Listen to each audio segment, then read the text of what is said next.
So how do you clean a nation of over 1 billion people? I mean, think about that for a second. It's a massive question, right? Today, we're going to dive into the Swachh Bharat mission. And let me tell you, this is way more than just some government policy. It's actually one of the biggest social movements in recent history, and it's all about transforming India from the ground up. All right, so here's our game plan. We're going to start with the dream that sparked this whole thing. Then, we'll get into the nitty-gritty of its main goals. We'll look at how the plan was smartly split between cities and villages, and of course, we have to look at the results, what worked, and, well, what's still a work in progress. And most importantly, we'll figure out where you and I fit into this whole story. Okay, so to really get a handle on the Swachh Bharat mission, you've got to understand that this idea didn't just pop up a few years ago. Not at all.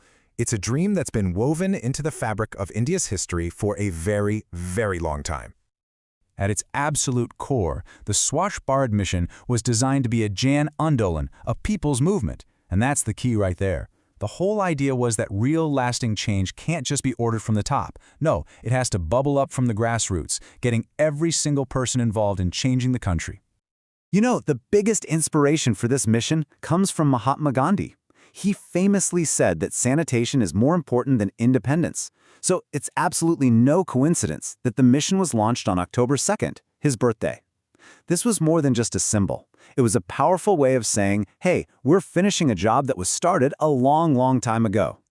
So we have this huge historic vision, but what did that actually mean on the ground? What was the mission really trying to do?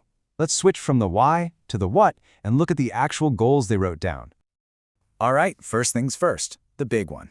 The single most important, headline-grabbing goal was to make India open defecation-free. This was the absolute top priority, tackling a massive issue of public health and human dignity head-on. But, it was about so much more than just ending open defecation. The mission also aimed to get a toilet into every single home. But just as important was raising awareness, really teaching people about the link between sanitation and health. And it even tackled modern problems, like getting us to separate our wet and dry trash, all for the bigger goal of a truly clean and healthy India for everyone. Now, India is just incredibly diverse, right? The problems you face in a small village are completely different from the challenges in a huge city. So a one-size-fits-all plan was never going to cut it. Let's see how they tackled that. And this slide lays it out perfectly. You can see the two different strategies. Out in rural India, the main fight was about becoming open defecation free, or ODF. That didn't just mean building toilets, it meant changing habits that have been around for generations. They even leveled up the goals to ODF+, which is about managing waste, and ODF++, which is about treating sewage. But in the cities, the beast was different. It was the mountain of garbage. So there, the focus was on things like door-to-door trash collection and scientific waste processing. Two problems, two tailored solutions. Okay, so that was the plan. It's been running for several years now. So how'd it go? With something this huge, you're going to have some amazing wins and some really tough challenges. Let's take a look at the report card. First, let's just appreciate the scale here. Look at this number, crores. That's tens of millions. The number of toilets built is just staggering. For a huge part of the population, this was a life-changing shift in basic sanitation and dignity. Now this is where the real story is. The achievements are massive, no doubt. Millions of people got access to sanitation. But the challenges are just as real. Take sustaining behavioral change. That's so tough because you're not just building a toilet, you're trying to change habits people had their whole lives. It's a constant effort. Or look at lack of consistent waste segregation. That's a huge hurdle because it needs millions of us to do it every single day. It just goes to show you, building the stuff is only half the battle. The other half is winning over hearts and minds day in and day out.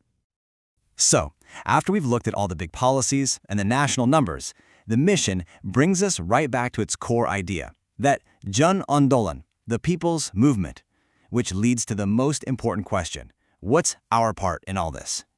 And the amazing part is, our role isn't some huge, complicated thing.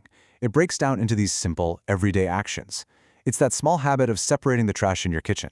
It's choosing to carry a reusable water bottle.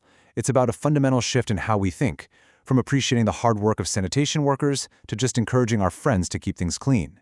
These aren't just suggestions. They're the engine that powers this entire movement from the bottom up. And that brings us full circle, right back to the one central, powerful idea that the entire Swachh Bharat mission is built on. This quote just says it all, doesn't it? The mission gave us the tools and the framework, but its success, its future, really depends on all of us sharing the responsibility. It's a powerful reminder that government plans can start the journey, but it's the people who have to finish it. So as we finish up here, the focus really shifts away from the screen and back to us, back to our daily lives. The mission isn't just in government reports. It's alive in the little choices each of us makes every single day. So the real question is, what's your next step going to be?